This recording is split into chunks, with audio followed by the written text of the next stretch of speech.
Hello everybody, welcome back to my channel, or welcome here if you are new.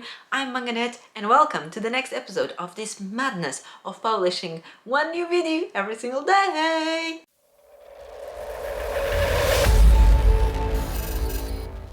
I bet you are asking yourselves, Manganet, what is today's video? What are we going to experience from this amazing content and brilliant ideas on today's video? today we are doing something that we've kind of done last year, kind of not. It's mostly the same thing, but with a nice twist. So last year we did this video where we scrolled to Instagram until we found the first post with one single book that we didn't own or haven't read, and we ordered the first two books that we found that matched that category. We read the books and then we told you all about those books, and it was great fun. I had a lot of fun doing that. So today, this year, for this episode, we are basically doing the same thing, but such genius. Instead of using Instagram posts, we're gonna use Instagram stories. I know, we're so creative. You know the rule is the first picture with one single book that I haven't read. This year we're allowing, if I own the book but I haven't read it, it also counts. Also, I'm very scared because the first story is from Philippe. All Philippe reads is either fantasy, high fantasy, or like very cultural, self-developing, non-fiction books. Okay, not a video, but I think she's publishing a new video. Okay, very exciting. We need to go watch this very soon. Okay, no books there. Okay, next. More than one. Oh, it needs to be like an actual picture. If it's like a screenshot of a review or something, it doesn't count. I want an actual picture. Also, should I like see all the stories of the same person or like move on to the next one? I think that it's only fair if we actually move on to the next person, because if it was through the stories, we wouldn't see the same person's post twice. That makes sense, right? Okay, I think we have the first one. The Cat Who Saved Books. Okay, let me take a screenshot of this, and in a second we're gonna find out if it exists in the UK or not. Let's find the first one. Shooting Martha. Oh god, what is this? Okay, so let's find out. Here it is. Hardback, $7.49. Oh yeah, because they are having that sale. A darkly funny novel set between a London film set and a villa in the south of France. A mix of Vertigo and Jonathan Coe. Written by a master storyteller.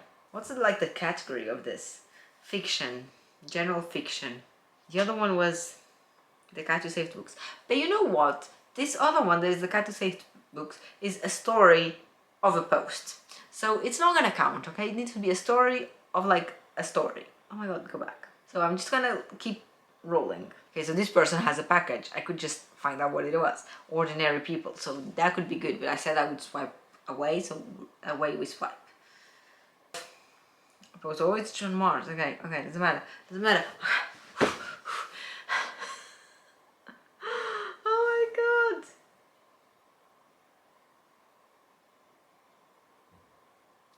This is nerve-wracking.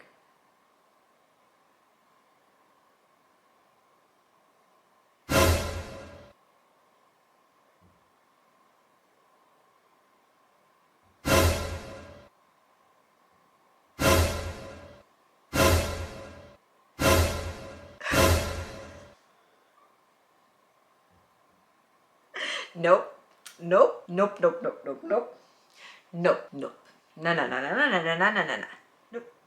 Nope. Infinite times no. I've had this book and I've handheld it in the past, and I think I read it. No, I've read a bit. I DNF'd it. I handheld it. So nope. I've read it. I DNF'd it. So okay, no.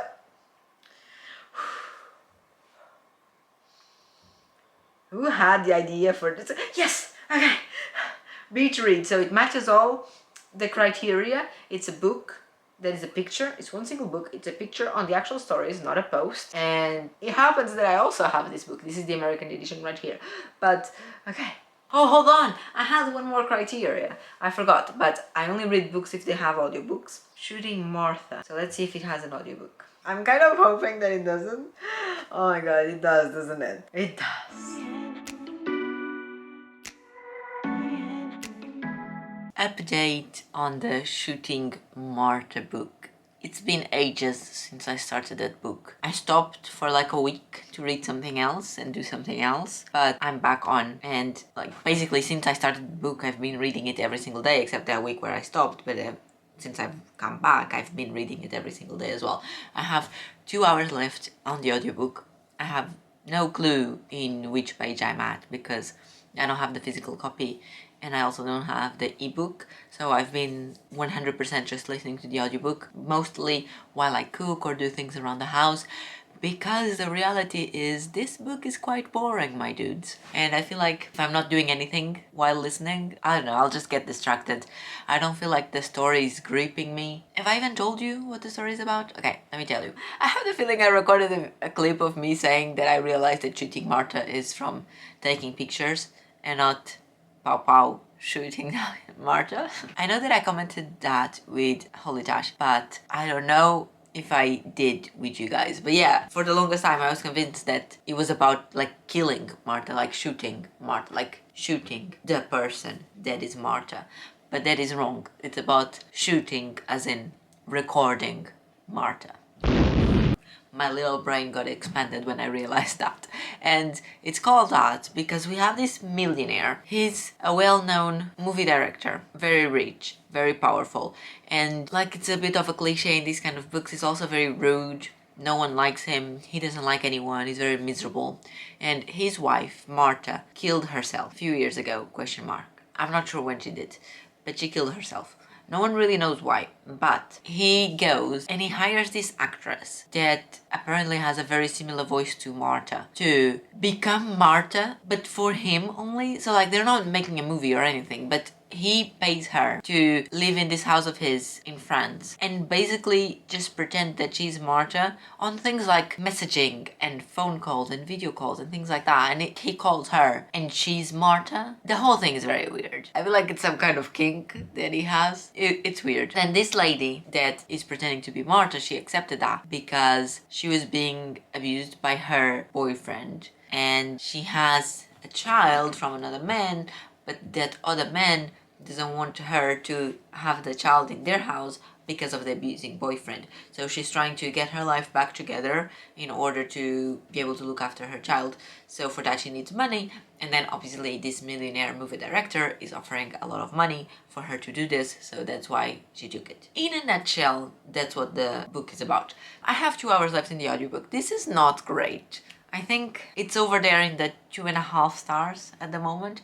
And I thought about DNFing it. If I was just reading this by myself, I would have DNF'd it because I have decided that in 2022, this year is the year where I will love the books that I read. And if I'm not loving them, move on next.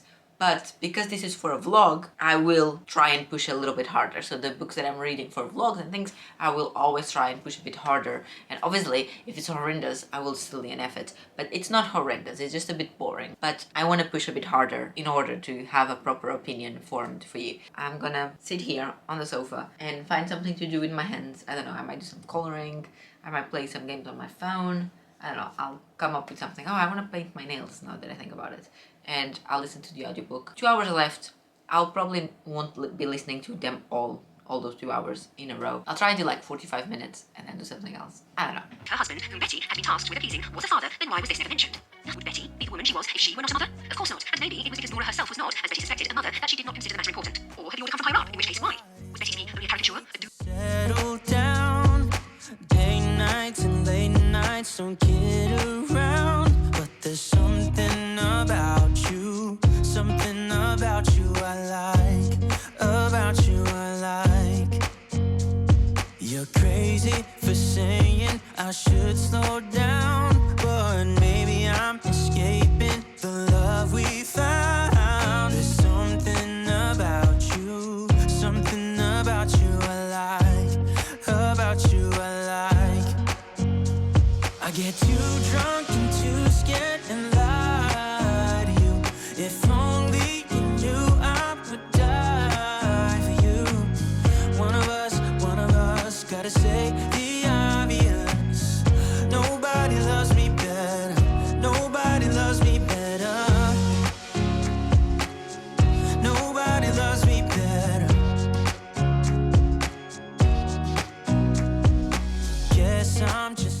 I'm so confused with this book. I've been on the sofa just listening to the audiobook like one does, and I don't understand what the main character is trying to do. So this might be spoilers if someone is going to read this book, but let's be honest, are you actually? I don't know, maybe someone already read it and can explain this to me. Not that I really care as well, let me add that. But like I said, the main character, whatever her name is living in this house in France pretending she's Marta for the weird movie director. But whenever they have their weird video calls and the movie director like is trying to have a conversation with Marta, the woman, she just loses her shit and starts shouting and like goes out of the character. And like when she's interpreting Marta, she's supposed to have this very specific accent, like a sore voice and speak slowly and whatever. But then out of the sudden she just stops doing that and starts talking normally, and she swears a lot to him and asks questions outside the role that she was given. And I don't understand why she's doing that, because she said a bunch of chapters before that she was taking this job because she needed the money to look after her family, blah blah blah blah blah. But now she's just like, the last few phone calls they've had, she's just throwing everything away, and there is some weird things happening around them. And I understand that she's curious to know what's going on and she wants to ask the questions, but she loses her shit all the time. She has no patience to talk to him. Like straight away he asks her a question and she just starts shouting and swearing. I'm just very confused with what she's doing. I finally finished shooting Marta, and ask me if I think I've wasted my time. I do. Oh my god. I'm giving it 2 stars. 2 very weak stars, but the way I do my stars is 1 is for DNFs, so if I DNF a book, I also give it 1 star. 2 is for books I don't like, and 3 is for the books that are very okay but didn't change my life, and so on. But I didn't like this book. It's pointless. I feel like they tried doing this interesting plot twist at the end that obviously I'm not gonna tell you what it is, but there was not enough build-up for the plot twist to be interesting.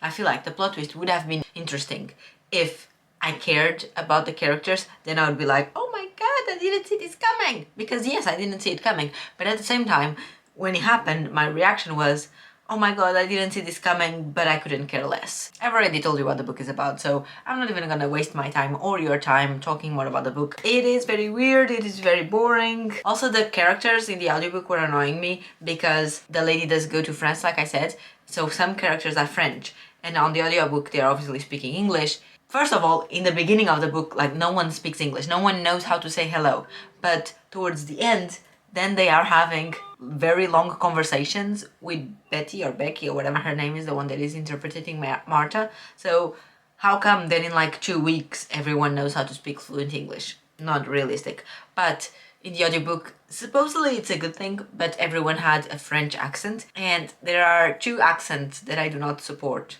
in English: Spanish and French. Don't ask me why, but people speaking English with Spanish or French accent, I don't know, it triggers me. I have triggers for those accents. So listening to all those characters speaking with the French accent, I was like crawling out of my own skin, and I'm glad it's over. 2 stars. Let's move on. I don't ever want to talk about this book again. What a waste of time!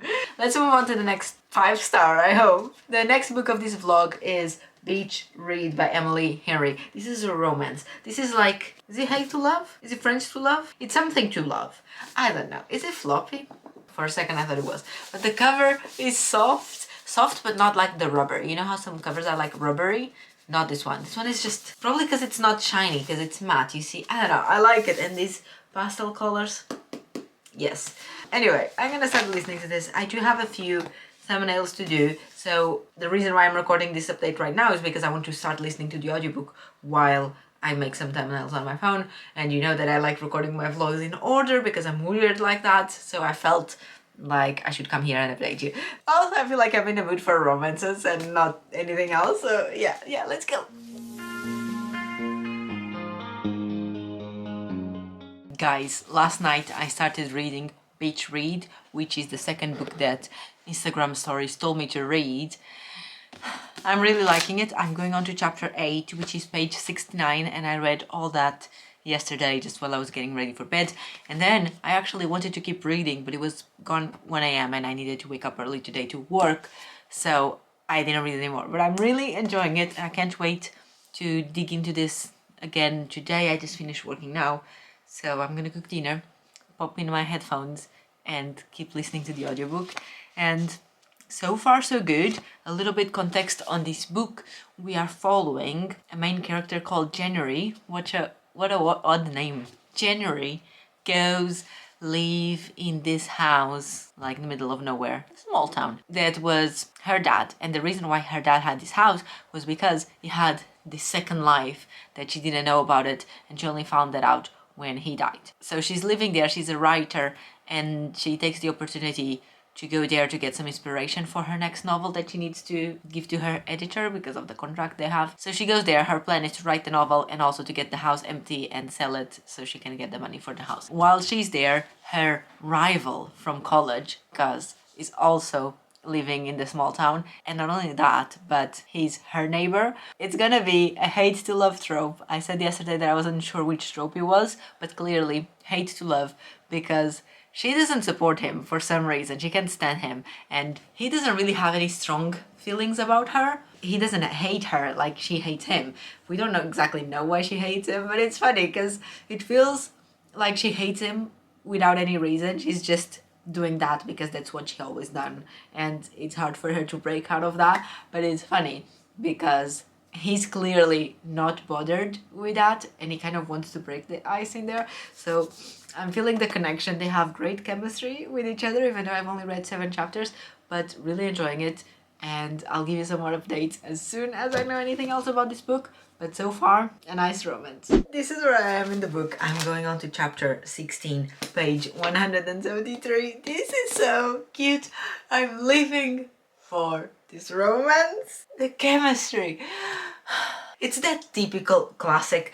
It's a little bit annoying that it has that predictable plot, which is the guy who has no feelings and the girl who's not gonna fall in love with him, but then she does, and then it turns out that the guy had this mysterious past with a mysterious relationship that didn't work out, and that's why he doesn't believe in love anymore. But the girl didn't know about this, but then the girl finds out about this, and then the girl is, I assume, I haven't got there yet, is going to magically fix all his trust issues in love, and happily ever after they live, but in a modern setting, so not necessarily happily ever after, but like a heartwarming happily ever after, more realistic, because that's what today's readers like to read about. I don't know, mark my words, but I'm really enjoying this, really happy I'm reading it, and I still want to do some more reading tonight, and maybe finish the book by tomorrow would be great. Let's see what happens. I now have some other things that I need to get done, but I'll keep you updated. So far, a very strong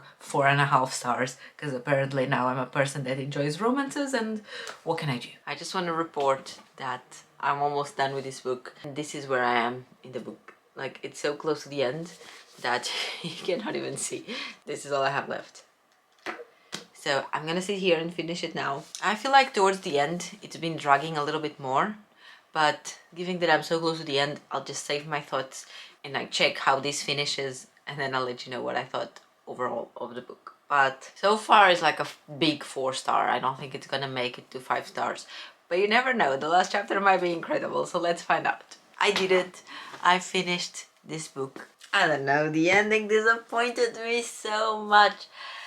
I feel like this book has different moments. In the beginning it was really, really good, and I was thinking, oh my god, it's gonna be another 5-star book, I'm so excited for it.